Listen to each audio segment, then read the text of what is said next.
a quick little tutorial on how to set up a system that allows you to generate custom vectors to attach specific objects to your limbs without having to copy rotations of said limbs onto the object.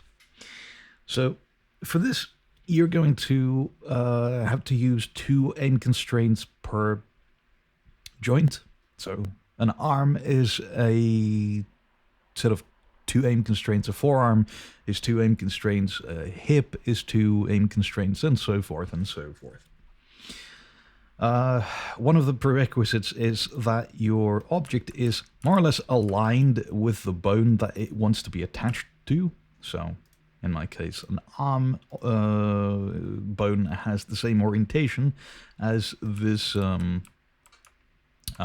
tape player that stands in for some kind of like an armor piece or like a fucking shield or something. Basically, it won't rotate with the arm. It will instead maintain rotation relative to the center of the body and relative to the scene up or some other custom vector.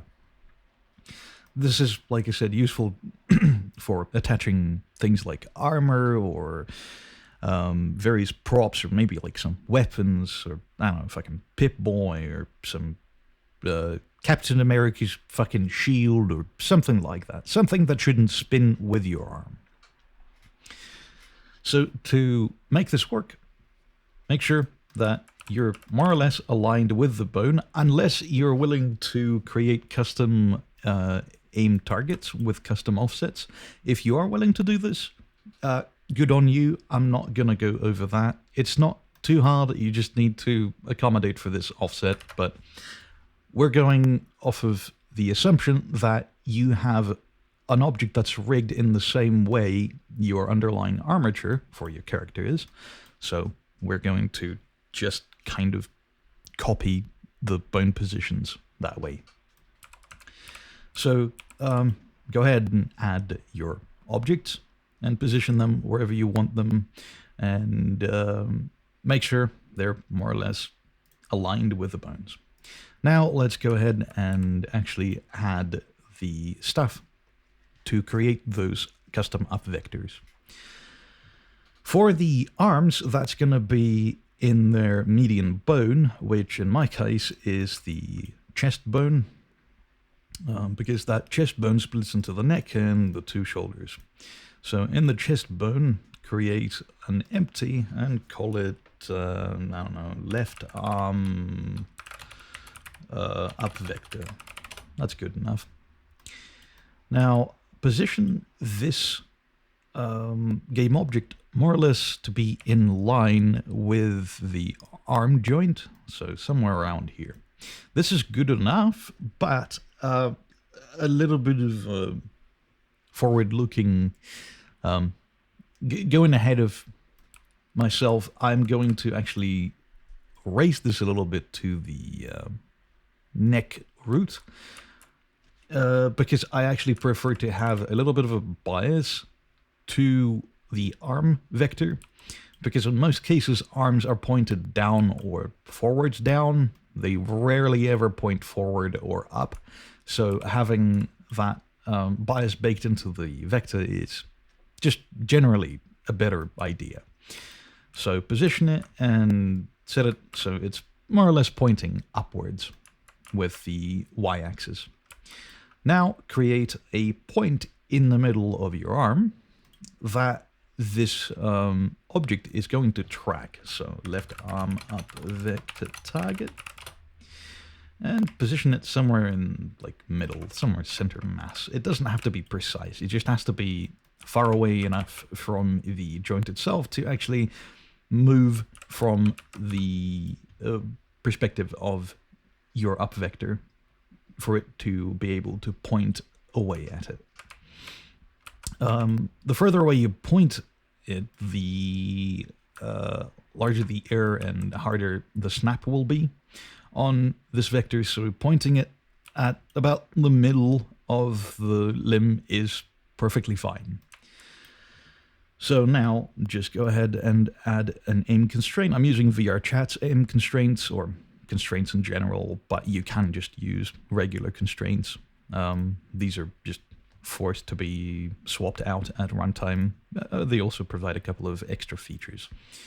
So for this, we're going to use the Z positive axis to point at our track point in the middle of the arm. We want our Y-axis to be pointed upwards.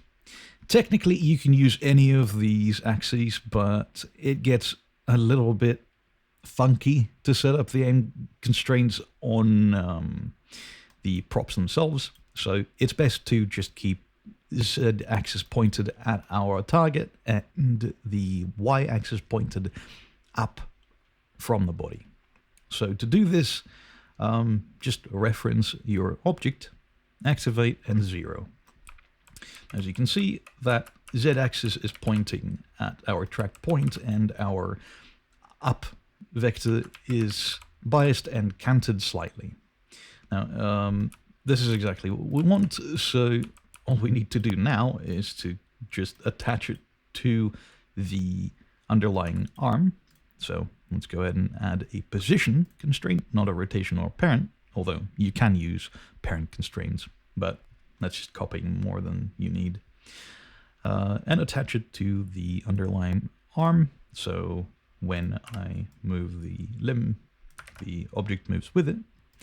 And now add a name constraint. Now this is where the important stuff begins.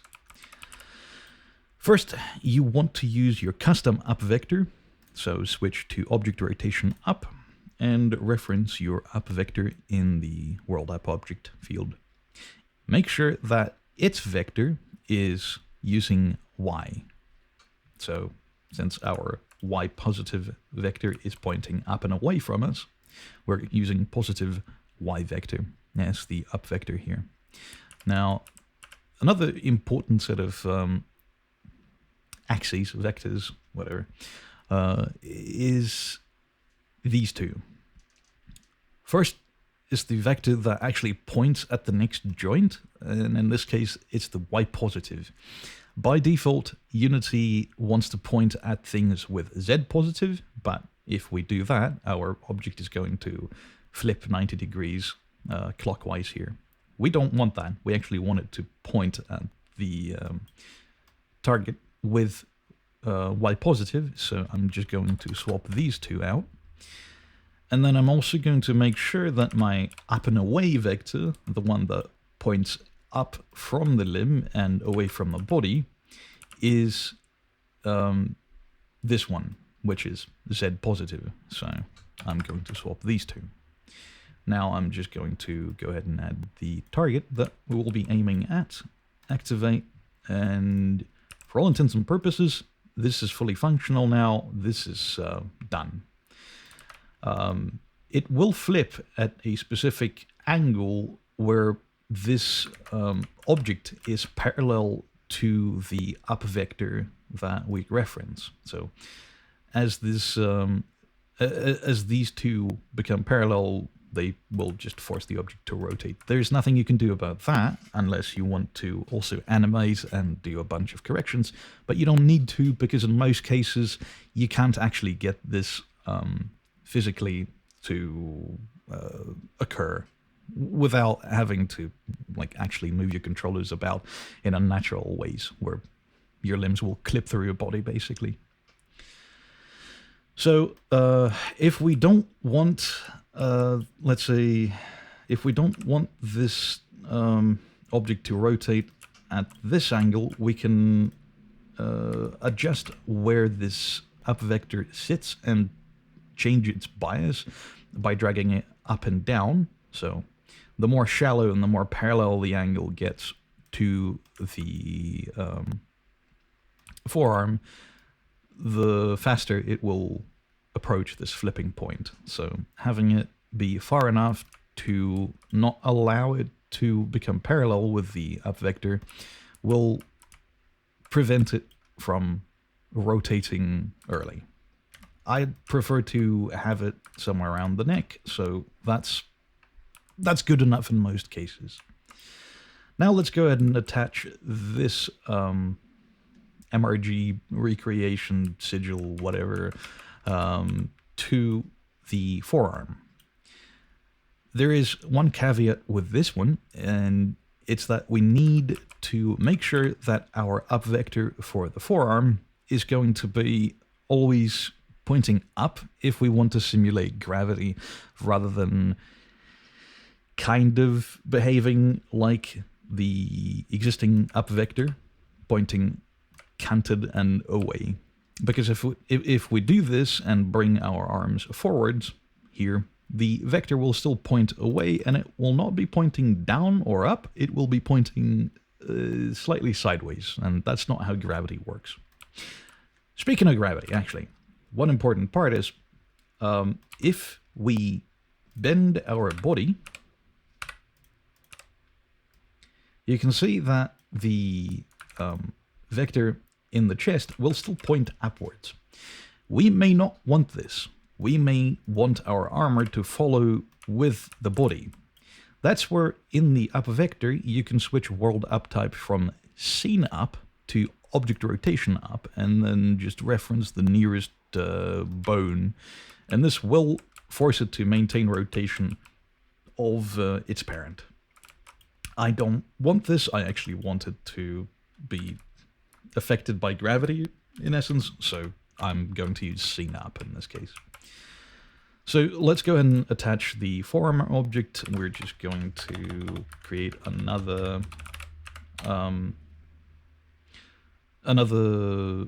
up vector, but this case is going to be for the forearm. I'm just going to create another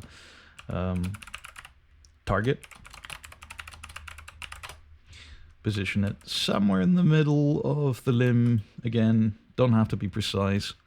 Remove this constraint and reset these offsets. Now, what we want to do here is, again, correct the up vector, and then we're going to create a constraint that compensates for this angle being too canted. To do this, go ahead and add a position constraint. Make sure that it only affects the y-axis, which is our vertical axis. Reference the parent, and then reference the target. This will force this object to find a position between the vertical position of this tracked point and its parent, the chest bone. Activate and zero that out, and as you can see, it moves down because this tracked point is indeed below, and currently it's in line with our tracked point. So now, I would say for this particular case, I'd say 15% to 85% is a good ratio between the spine and the tracked point, because it still allows you to have some cant preventing the hard flips, but it also maintains a decent enough position vertically. So now, the usual, add the aim constraint, make sure it's the Z positive vector, points at the arm. So this is what I mean by the cant of the vector. See how the y-axis tilts the further away it is from the chest bone's position. Ideally, we want this vector to always be pointing upwards, but realistically, it's actually better to have a little bit of a cant on it, because, again, this will prevent these hard snaps at parallel angles. All we need to do now is to just copy the position from the forearm and aim at the hand using this new up vector. And once again, our forward is 1 on positive on y-axis and positive on z-axis for up vector of this specific object. Activate this, and we're pointing at the hand. We can make sure that we are. by doing this. So this is done. Let's go enter the play mode. So as your arm, oh, pardon, there we go. As your arm approaches the parallel angle, this forearm object will start rotating, but it will not follow through until too far into the body, so this will practically never happen. But watch what happens if we disable this correction. See how much it starts tilting even by the almost parallel angle? That's exactly what we avoid by partially copying the vertical position. We can just force it to stay at the same position, but as you can see, this vector will not be pointing straight at the... well, it will not be pointing up. So this will not behave as if it was affected by gravity, which is not what we want in this case. So let's just bend this a little bit.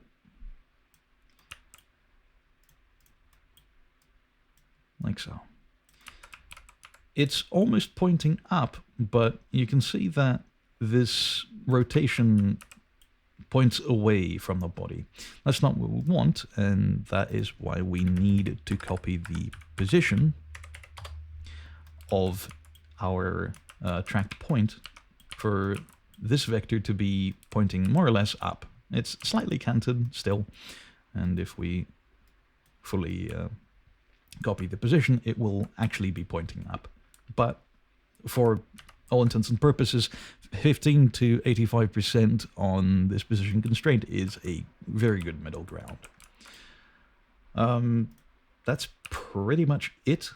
You will still have flips at weird up angles, like so.